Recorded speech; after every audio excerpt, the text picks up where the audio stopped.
Rob, thank you for coming on. Oh, my pleasure. Thanks for having me. I didn't expect you to come today, but you were brought along, and we. I was dragged here against my will, but only slightly. Awesome. I kind of warned you that I was going to ask you this, but who is Rob King? Who is anyone? But no, I am the director of applied security research at runZero. runZero. Nice.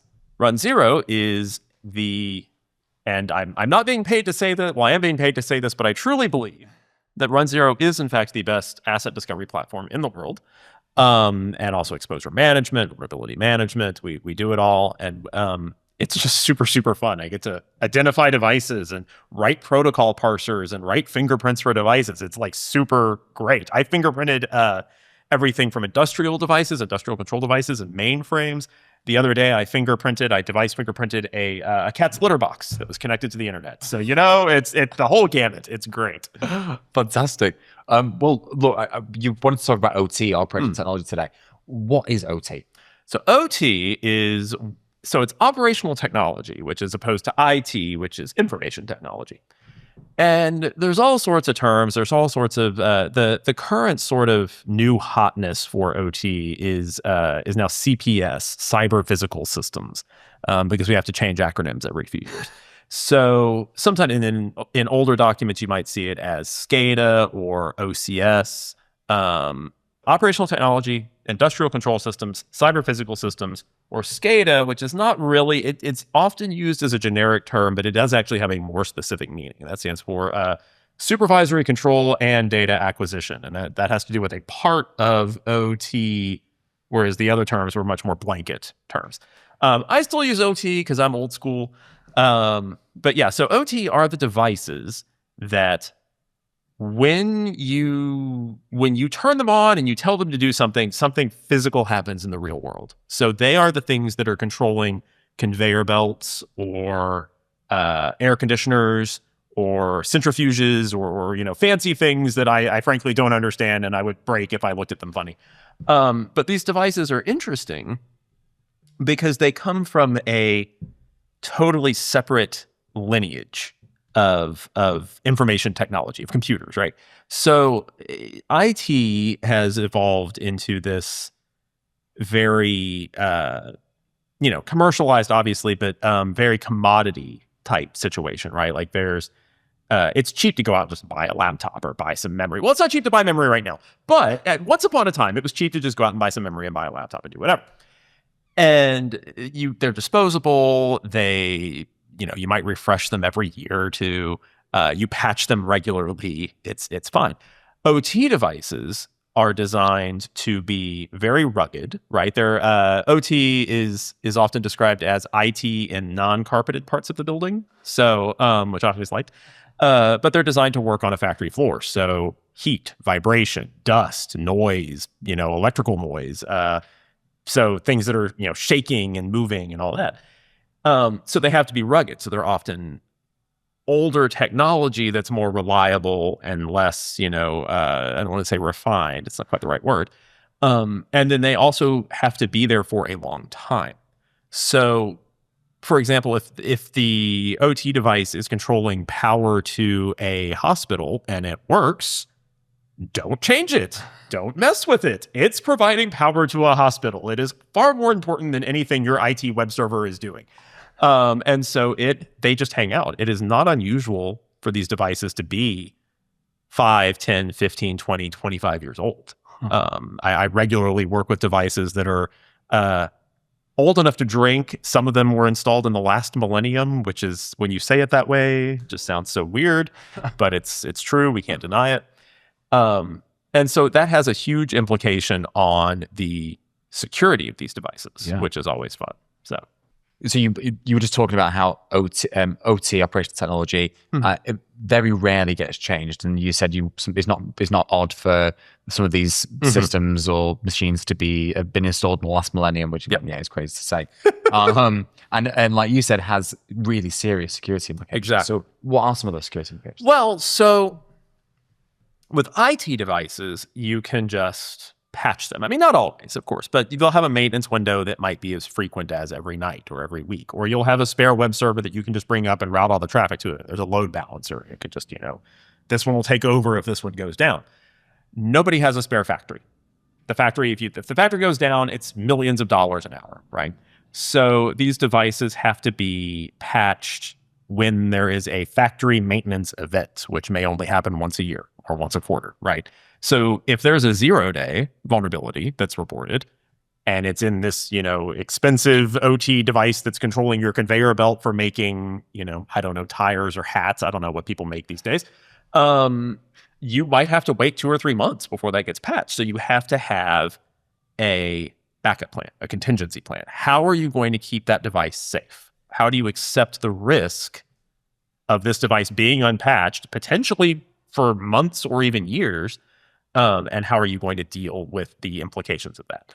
The other issue is these devices are often very, again, I don't want to say underpowered, because that's not, it was different design constraints, right? The only thing these devices needed to do was run the conveyor belt, run the motor, run the pump, right?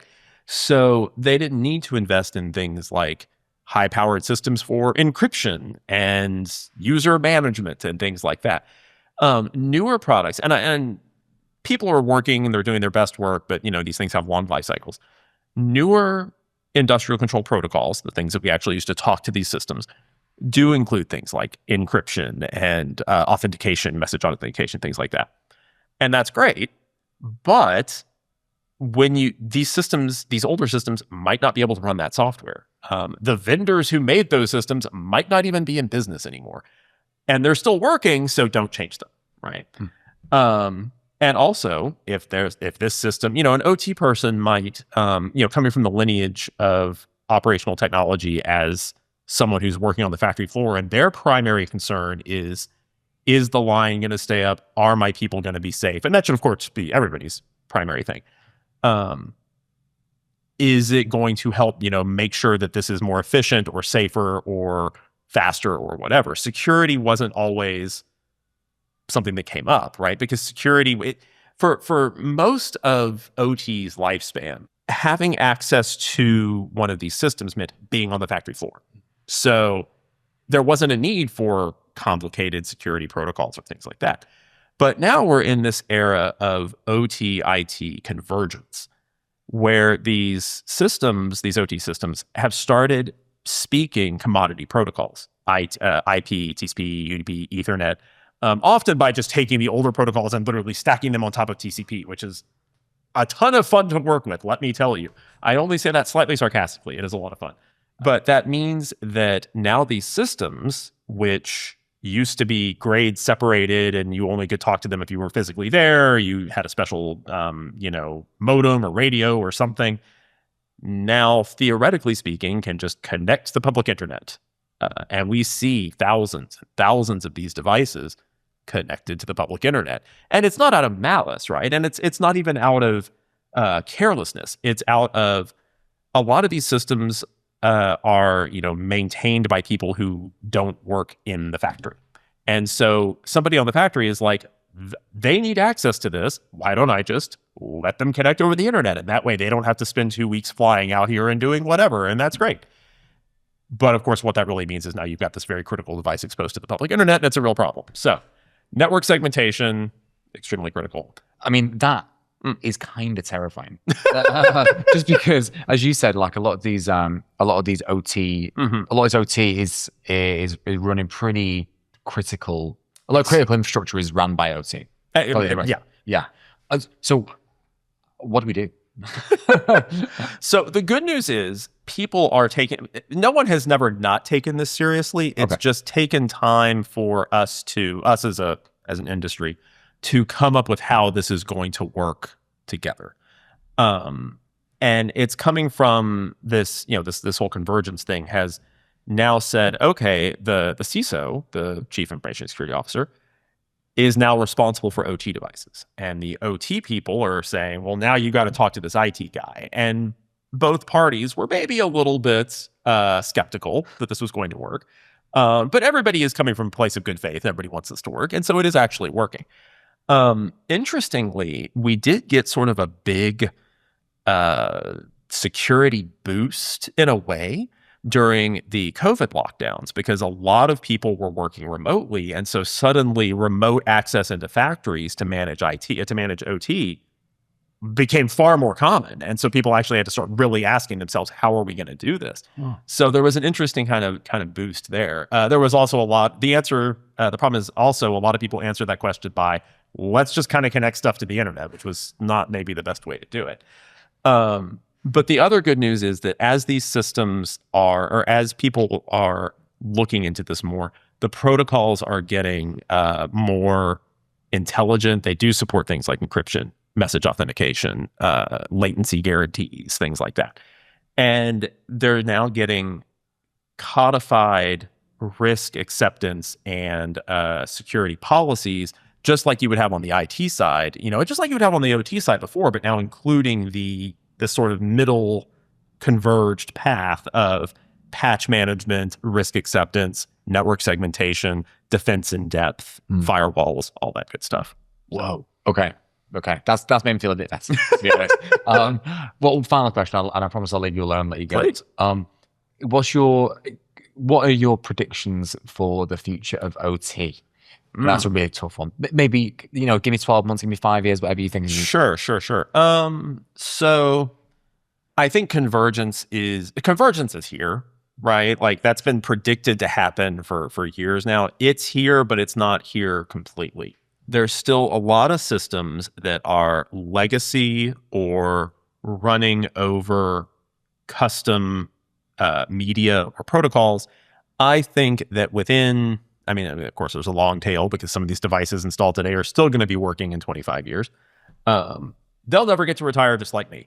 But so the way they work, I do think that in 25 years, everything is going to be on commodity IP. Everything's going to be over subform Ethernet. And with very few exceptions. I've also seen there's been a move to secure OT cloud management, which I thought was really interesting, because there's a lot of these devices like HMIs, which are human machine interfaces. Those are the actual panels that you poke at, you do whatever. DCS, which is distributed control systems. Those are the cool big control panels you see in movies where the factory is doing things and stuff like that. That's also SCADA there. I see a lot of that moving to cloud-based infrastructure, maybe with something like a FedRAMP style dedicated cloud thing. I think that would be really cool. And I also think that eventually these systems are going to be just as secure from a zero trust perspective, or that's going to become the base design criteria for OT networks. They're going to become these zero trust IP networks, just like in IT. And I think that that's going to be super interesting and super neat, and also going to take a lot longer than anybody thinks. So. That's awesome. Well, thank you so much for coming on. No, thank you. My pleasure. I've never spoken much about OT, so it's very interesting to hear about. Super fun. So and runZero.com/try. Give us a shot. Super fun. Nice. Thank you. All right. Thank you. Cool. And that's it for this week's episode. Thanks so much for listening, and I really hope you enjoyed it. Anything we talked about will be linked in the show notes, and if you haven't already, don't forget to subscribe wherever you listen to your podcasts, and we'll catch you on the next one.